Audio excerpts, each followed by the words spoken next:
낡은 연립주택 창문으로 스며드는 새벽 공기는 유난히 차가웠다. 온정시의 오래된 동네, 희미한 가로등, 불빛 아래 박정순 할머니는 익숙한 외로움에 뒤척이다 눈을 떴다. 72해의 세월이 얼굴에 주름만큼이나 깊게 마음에도 새겨진 듯했다. 시장을 골목에서 풍겨오던 떡지는 냄새, 먼저 간 영감의 헛기침 소리, 아이들 어릴 적 떠들썩하던 웃음소리까지 모두 아련한 기억의 갈피 속에 묻힌 지 오래였다. 삼남매는 제각기 가정을 꾸려 서울과 인근 신도시로 떠났고 이제는 명절이나 어버이날이 되어야 겨우 얼굴을 비추는 바쁜 도시의 그림자가 되었다.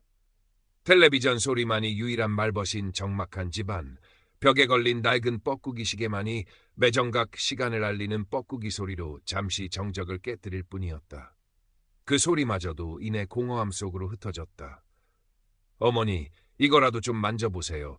세상 돌아가는 것도 좀 보시고 심심하실 때 드라마도 보시고요. 손주들 사진도 제가 여기다 많이 넣어놨어요.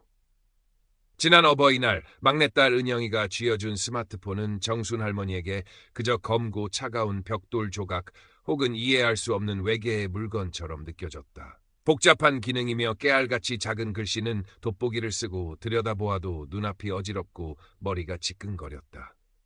그래도 살뜰한 손녀의 성의를 무시할 수 없어 밤이면 밤마다 홀로 깨어 뒤척이는 시간에 손에 쥐고 이것저것 눌러보는 것이 새로운 소일거리가 되었다.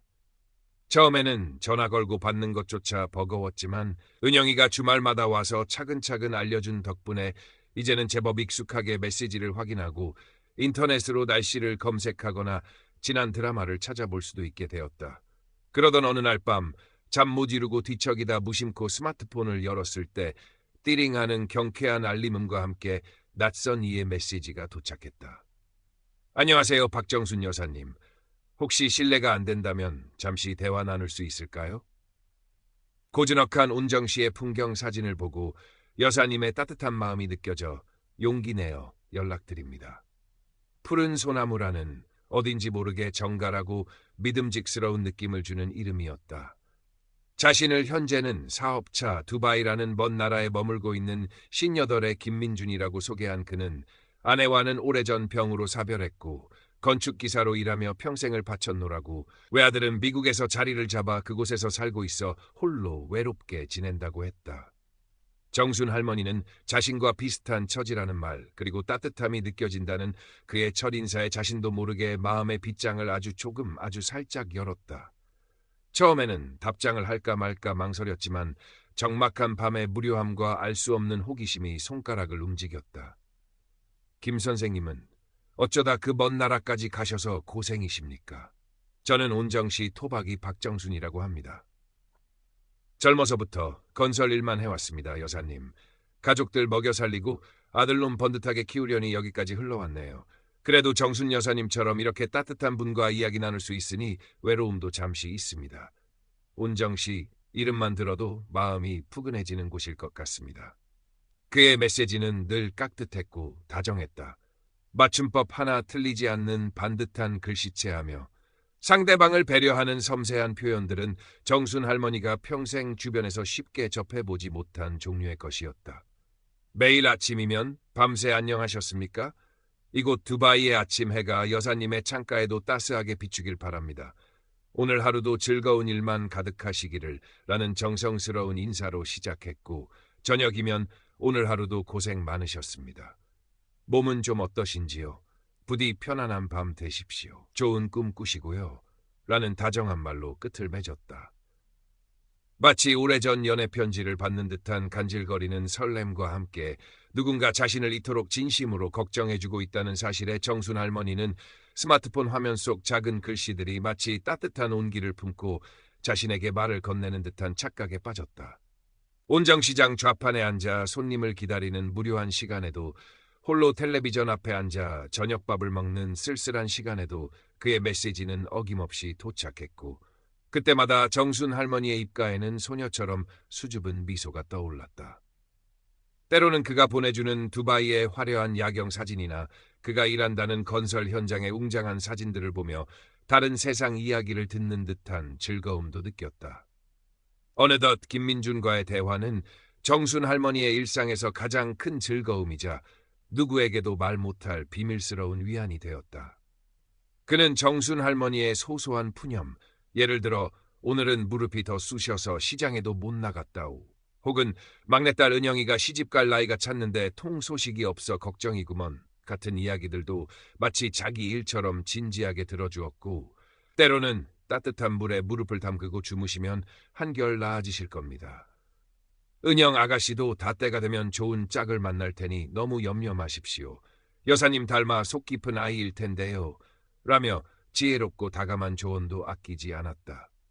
젊은 시절 남편과 함께 갔던 강릉 경포대의 푸른 바다 이야기, 자식들 어릴 적 도시락 싸느라 새벽같이 일어나던 이야기, 시장에서 겪었던 시시콜콜하지만 재미있는 일들까지 정순 할머니는 누구에게도, 심지어 다 큰 자식들에게도 쉽게 꺼내지 못했던 속마음을 그에게 하나둘 털어놓았다.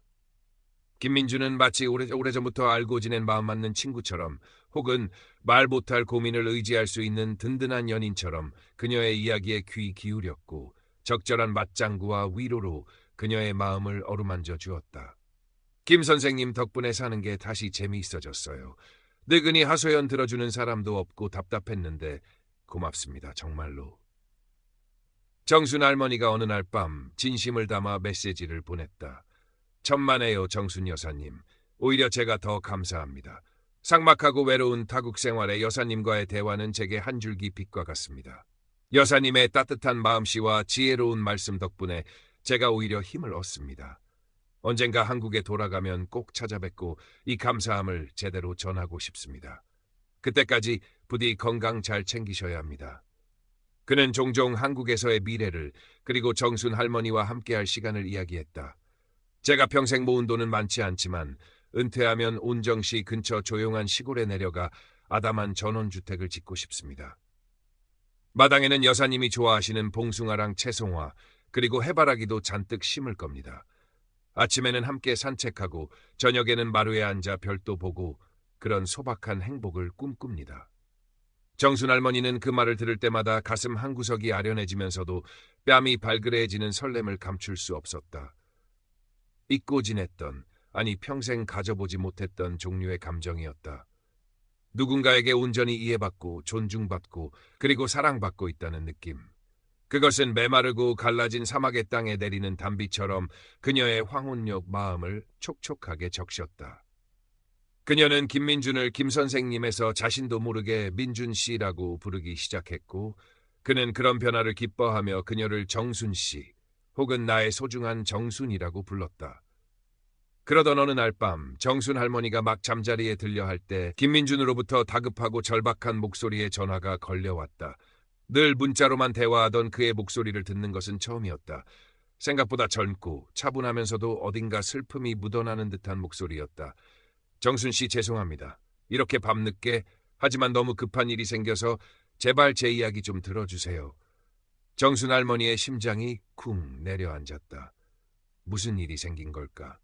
현지에서 함께 일하던 직원이, 제가 믿었던 그놈이 공사 자재 대금으로 모아둔 돈 전부를 빼돌려 도망갔습니다. 당장 내일 모레까지 자재 대금을 치르지 못하면 모든 공사가 중단되고 저는 빈털터리로 길거리에 나앉게 생겼습니다. 투자자들의 소송은 물론이고 현지 법에 따라 감옥에 갈 수도 있습니다. 정순 씨, 염치 없지만, 정말 염치 없지만 혹시 300만 원만 빌려주실 수 없을까요? 일주일 안에, 아니 반드시 사흘 안에 해결해서 이자와 함께 2배로 갚겠습니다. 제발 저 좀 살려주십시오. 정순 씨밖에 부탁할 사람이 없습니다. 한국에 있는 가족들에게는 차마 이 꼴을 보일 수가 없습니다. 그의 목소리는 절망과 공포로 가늘게 떨리고 있었고 중간중간 흐느끼는 소리까지 섞여 나왔다. 정순 할머니는 평생 남에게 아쉬운 소리 한 번 안 하고 살아온 자신이 누군가에게 돈을 빌려준다는 것을 상상조차 해본 적 없었다. 하지만 전화기 너머로 들려오는 김민준의 절박한 목소리와 정순 씨밖에 살려주십시오라는 말은 그녀의 마음을 사정없이 흔들어 놓았다. 그는 늘 자신에게 힘이 되어주고 외로운 삶의 유일한 위안이 되어주던 사람이 아니었던가. 그가 이토록 큰 어려움에 처했는데 어찌 모른 척할 수 있단 말인가. 게다가 그는 자신을 유일하게 의지할 사람이라고 하지 않았는가. 며칠 밤낮을 고민하던 정순 할머니는 결국 장롱 깊숙한 곳 낡은 혼수함 바닥에 넣어두었던 쌈짓돈 봉투를 꺼냈다. 자식들 결혼시키고 남은 돈, 명절 때 받은 용돈, 시장에서 푼푼히 벌어 모은 돈, 그녀의 피와 땀이 고스란히 담긴 돈이었다. 다음 날 아침 일찍 떨리는 손으로 돈 봉투를 품에 안고 동네 은행으로 향했다. 창구 젊은 직원이 송금 사유를 묻자 정순 할머니는 아는 사람 사업 자금이 좀 급하다고 해서 보태주려고요 라며 시선을 피한 채 얼버무렸다. 김민준이 알려준 낯선 이름의 계좌로 돈이 송금되었다는 확인 문자를 받자마자 김민준은 곧바로 전화를 걸어왔다. 그의 목소리는 감격에 겨워 있었다. 정말 감사합니다, 정순 씨. 정말 감사합니다. 이 은혜는 평생, 아니 죽어서도 잊지 않겠습니다. 제가 다시 일어설 수 있게 해주신 분은 오직 정순 씨뿐입니다. 한국에 돌아가면 가장 먼저 정순 씨께 달려가 큰절부터 올리고 평생 정순 씨를 행복하게 해드리겠습니다. 조금만 기다려 주십시오. 그의 떨리는 목소리에 그리고 미래에 대한 약속에 정순 할머니는 자신이 옳은 일을 했다고, 사랑하는 사람을 구했다고 굳게 믿었다. 그 후로도 김민준의 긴급 상황은 마치 끝나지 않는 드라마처럼 여러 차례 반복되었다. 빼돌려진 자금을 일부 회수했지만 공범을 잡기 위한 변호사 비용이 필요하다는 이야기, 갑작스러운 사고로 병원 신세를 졌다며 피 묻은 붕대를 감은 팔 사진과 함께 보내온 병원 진단서. 나중에 알고 보니 모두 인터넷에서 떠도는 이미지와 조작된 서류였다. 한국으로 돌아올 비행기표를 예매했다가 악덕 여행사의 사기를 당해 돈을 모두 날렸다는 어처구니 없는 이야기. 밀린 세금을 내지 못해 두바이 공항에서 출국 금지를 당해 오도 가도 못하게 되었다는 하소연까지. 그때마다 요구하는 금액은 500만 원, 1000만 원, 때로는 그 이상으로 점점 커져갔지만 정순 할머니는 이미 브레이크 고장난 자동차처럼 그의 요구를 거절할 수 없었다. 자식들 몰래 오래전에 들어두었던 적금을 깨고 혹시 몰라 간직해두었던 낡은 보험까지 해약했다. 통장 잔고는 빠른 속도로 바닥을 드러냈지만 김민준이 보내오는 눈물 어린 감사 메시지와 곧 한국에서 함께할 장밋빛 미래에 대한 달콤한 약속은 그녀에게 현실을 직시할 이성을 마비시키는 강력한 마약과도 같았다. 그녀는 이미 깊은 늪에 빠져 허우적거리고 있었지만 그것을 깨닫지 못하고 있었다. 아니, 어쩌면 어렴풋이 느끼고 있었을지도 모르지만 애써 외면하고 있었을 것이다.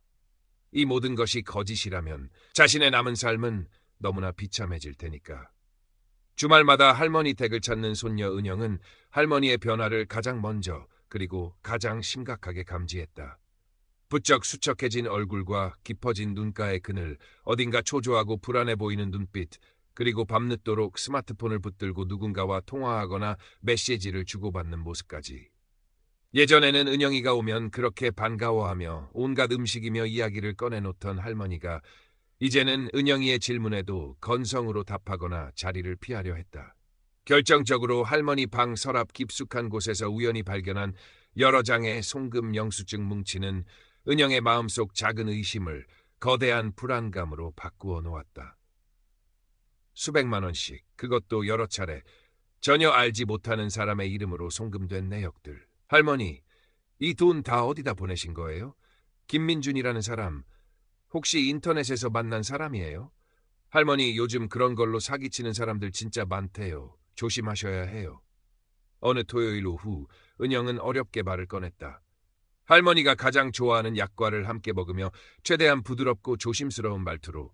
하지만 정순 할머니의 반응은 예상보다 훨씬 격렬했다. 내가 뭘 안다고 함부로 짓거려. 어른 일에 참견하는 거 아니야.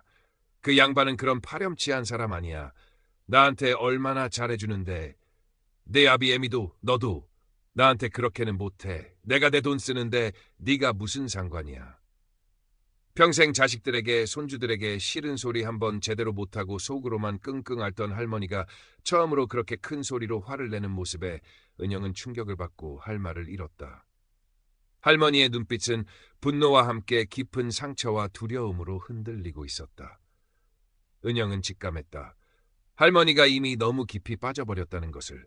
그리고 이것은 단순한 금전 문제를 넘어 할머니의 마음까지 병들게 하고 있다는 것을. 하지만 이대로 물러설 수는 없었다. 은영은 밤새 인터넷을 뒤져 로맨스 스캠 사례들을 샅샅이 검색하기 시작했다. 피해자들의 수기, 사기꾼들의 전형적인 수법, 대처 방법 등을 꼼꼼히 읽어 내려갔다. 할머니가 김민준에게서 받았다는 사진들을 구글 이미지 검색에 넣어보자 소름 끼치게도 똑같은 사진들이 전혀 다른 이름의 외국인 사업가 프로필이나 해외 풍경 사진 사이트, 심지어는 이미 사망한 사람의 추모 페이지에서도 발견되었다. 김민준이 자신의 회사라며 보내온 사업자 등록증이라는 것도 은영이 다니는 사회복지관의 행정 담당자에게 슬쩍 보여주니 조악하게 위조된 흔적이 역력하다는 답변이 돌아왔다. 김민준이 말한 두바이의 건설회사 이름은 검색조차 되지 않았다. 은영은 떨리는 마음으로 하나하나 증거들을 모아 정리했다. 그리고 주말 다시 할머니를 찾아갔다.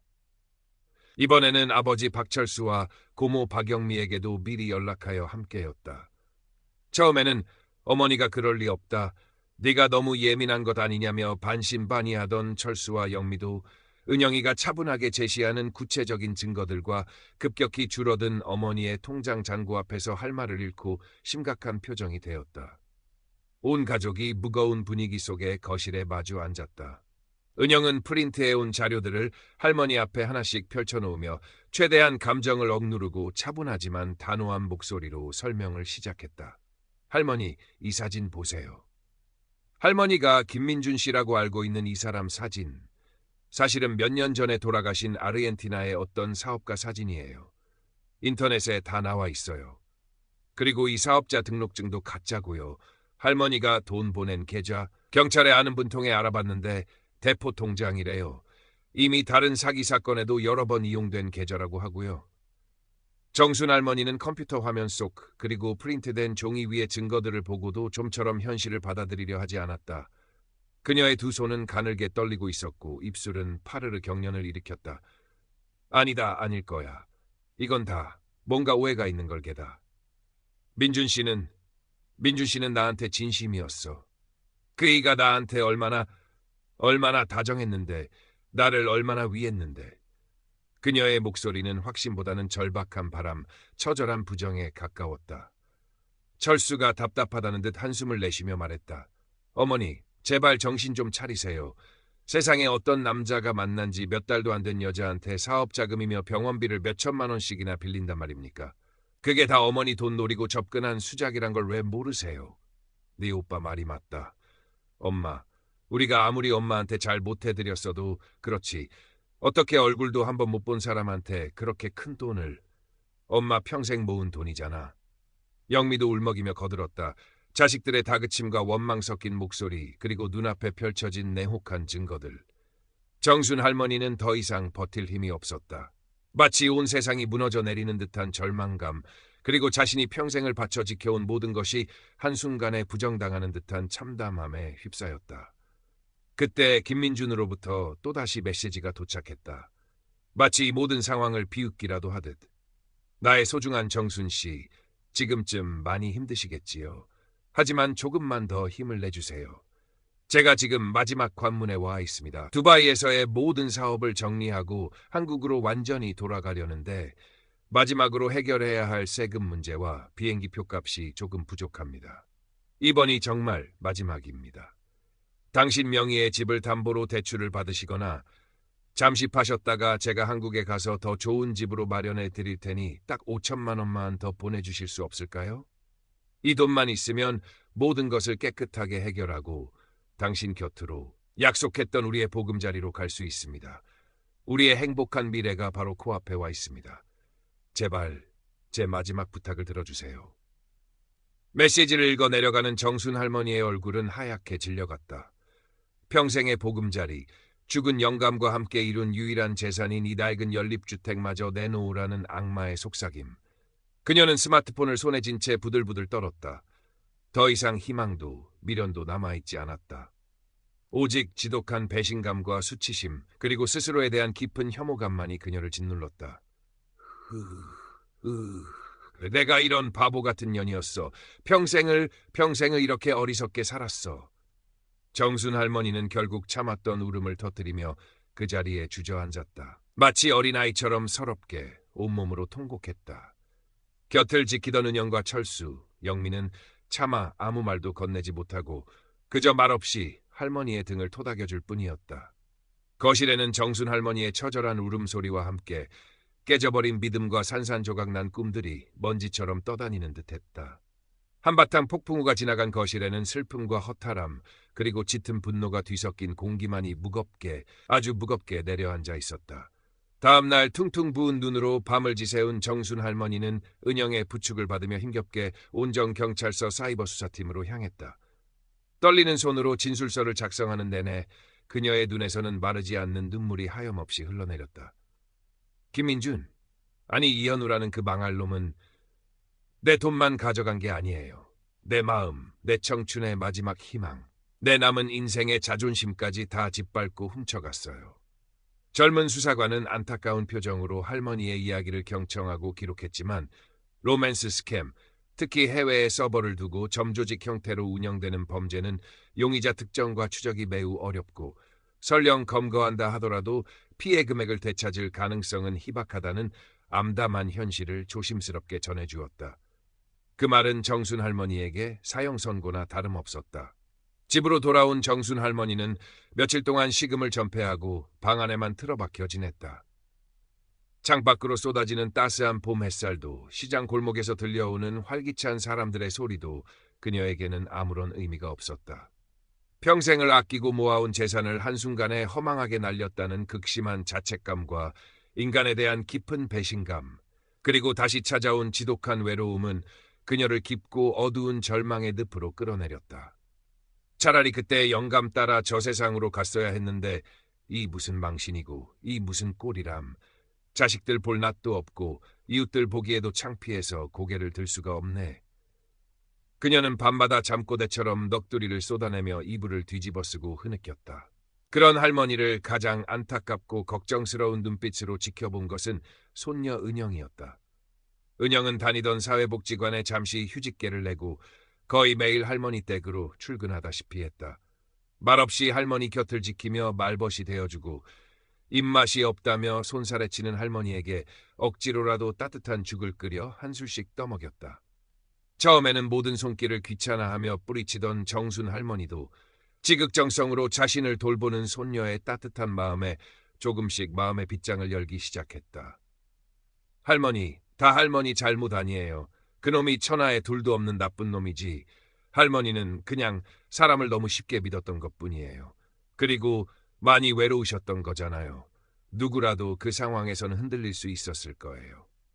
어느 날 저녁 은영이가 할머니의 거친 손을 꼭 잡고 속삭이듯 건넨 위로의 말에 정순 할머니는 참았던 눈물을 또다시 왈칵 쏟아냈다.